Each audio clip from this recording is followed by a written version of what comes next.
શ્રી ગોકુલચંદ્રમાજી એ દશમ સ્કંધના તામસફલ પ્રકરણના 32મા અધ્યાયની લીલાનું સ્વરૂપ છે. આ જ સ્વરૂપે વ્રજ ભક્તો સાથે મહારાસ કર્યો હતો. આ જ સ્વરૂપે ગોકુળમાં શ્રી મહાપ્રભુજીને બ્રહ્મ સંબંધની આજ્ઞા કરી. ત્યારે શ્રી મહાપ્રભુજીએ મથુરાષ્ટકની સ્તુતિ કરી હતી.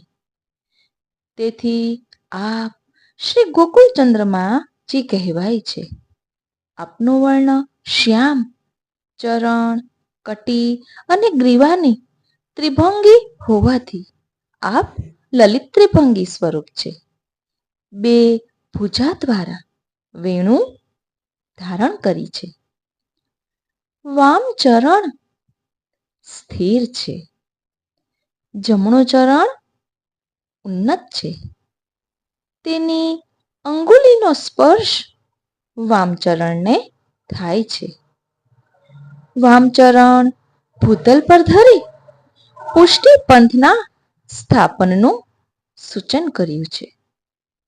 જમણો ચરણ ઉન્નત રાખી મર્યાદાના ઉલ્લંઘનનું સૂચન કર્યું છે. શ્રી દ્વારકેશજી આ સ્વરૂપની ભાવના સમજાવે છે.